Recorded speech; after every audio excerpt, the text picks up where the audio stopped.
O que é mol? É o tema dessa pequena explicação sobre esse conceito da química que é tão utilizado nessa ciência e que muita gente tem dúvida, tá certo? Primeiro, para entender o conceito de mol, a gente tem que entender o significado de alguns conjuntos e para que eles servem, para que eles são usados não somente na matemática, mas no nosso dia a dia, tá certo? Primeiro, a gente tem aqui uma caixa de ovos. Quantos ovos tem dentro dessa caixa? Você pode muito bem contar aqui individualmente. Você vai chegar até o resultado de que tem 12 ovos dentro dessa caixa, tá certo?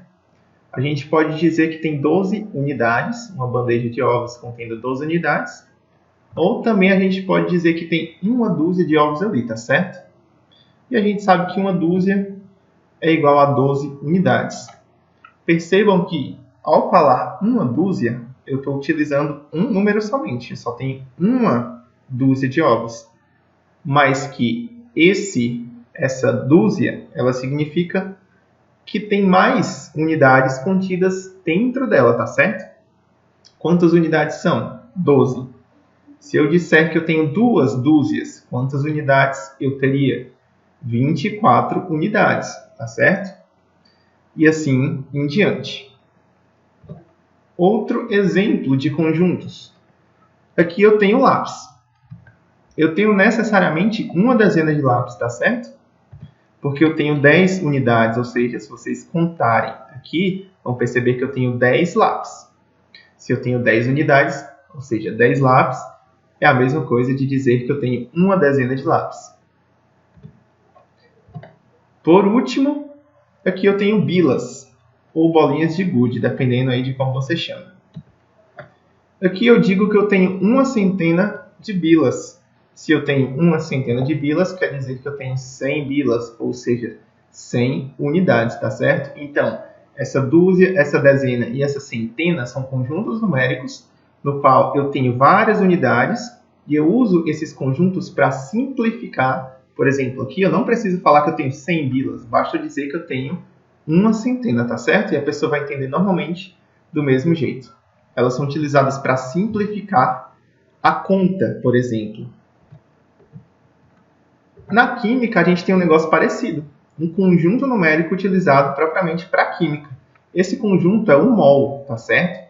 Mas quantas unidades existem dentro do mol?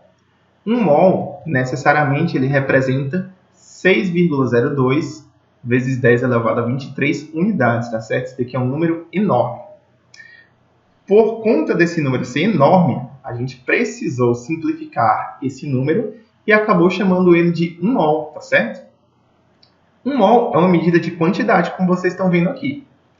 Qual é essa quantidade? 6,02 vezes 10 elevado a 23 quantidades de quê? De qualquer coisa. Como a gente estuda química, podem ser 1 mol de átomos. Quanto é 1 mol de átomos? Quantos átomos eu tenho em 1 mol de átomos? Eu tenho 6,02 vezes 10 a 23 átomos. Pode ser também 1 mol de moléculas.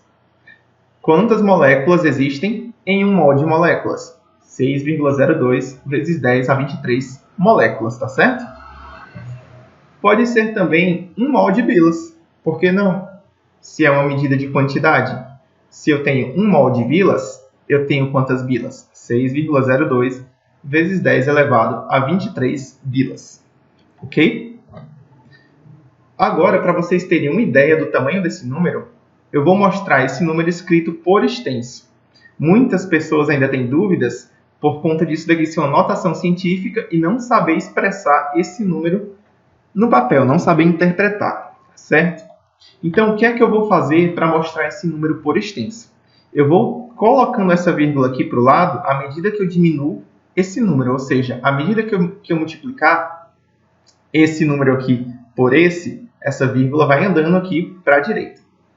Esse 10 elevado a 23 quer dizer que eu tenho que multiplicar esse número aqui, 6,02, vezes 10, 23 vezes, tá certo? Então, eu tenho que multiplicar 6,02 vezes 10 depois vezes 10 de novo, depois vezes 10 de novo, até eu fazer isso, esse processo 23 vezes, e vocês vão ver isso agora. Olha só, presta atenção.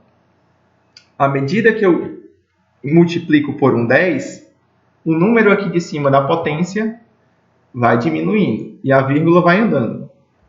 E vai andando, e vai andando, e assim em diante. 3, 12, 11, 10, 9, 8, 7, 6, 5, 4, 3, 2, 1. E pronto. Multipliquei esse número, aquele 6,02, por 10, 23 vezes, tá certo? E a gente chega nesse número aqui, que, como você pode ver, é imenso, tá certo? Vamos destrinchar esse número, separando ele nas unidades de milhares, milhões, bilhões, trilhões e assim em diante, tá certo? A cada 3 zeros a gente coloca um ponto para saber onde são essas casas. Dos milhares, milhões, bilhões e trilhões, e assim em diante. Esse é o nosso número, tá certo? Vamos ver qual o tamanho real desse número. Primeiro a gente tem a casa dos milhares, depois a casa do milhão, depois a casa do bilhão, trilhão, quatrilhão, quintilhão e, por fim, sextilhão. Ou seja, a gente tem um número que é 602 sextilhões. Isso daqui é um mol, gente. Essa é a quantidade de um mol.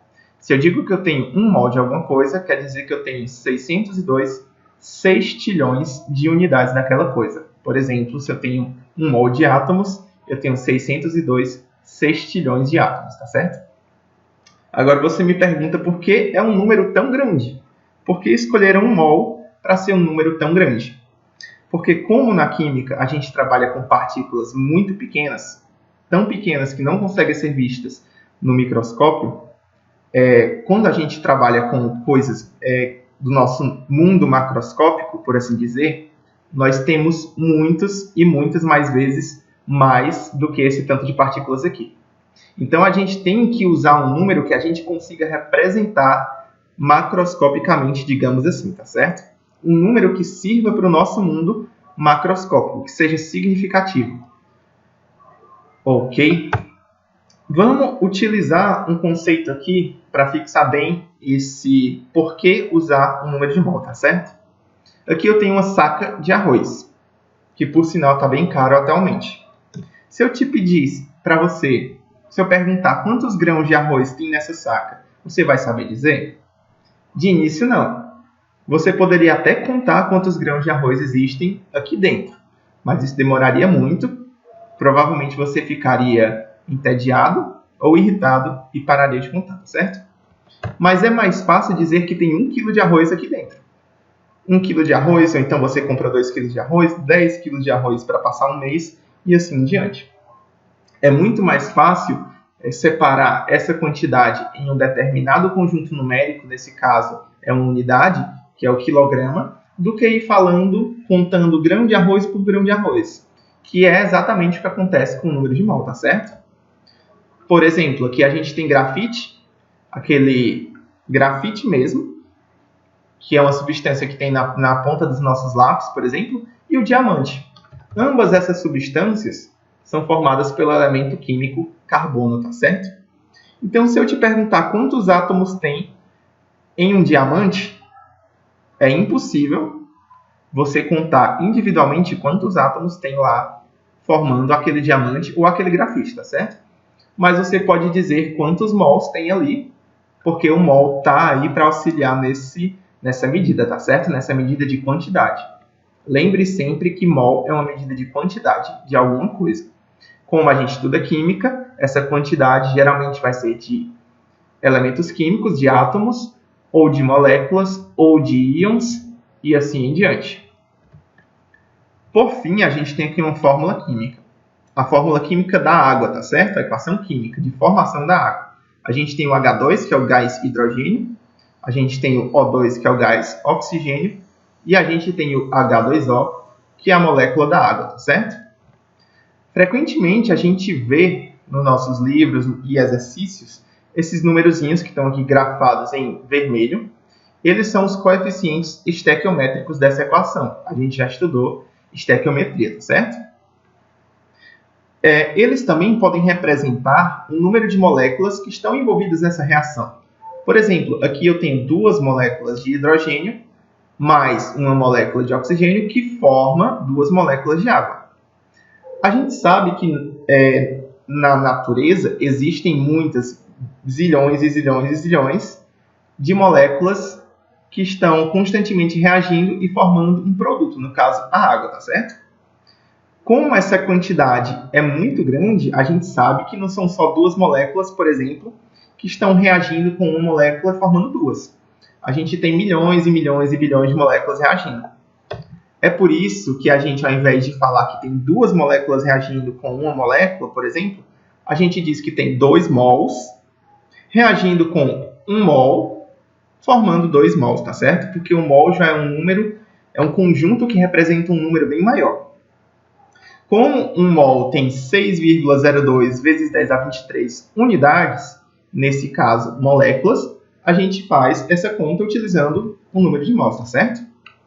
Aqui eu tenho 2 mols, ou seja, 2 vezes o número de mols, lá o número de Avogadro, reagindo com 1 mol somente de oxigênio, formando 2 mols de água, tá certo, gente?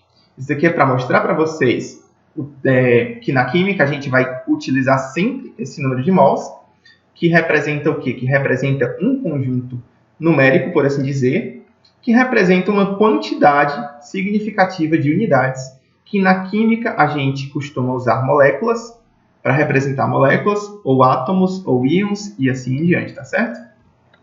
E esse é o fim de nossa explicação.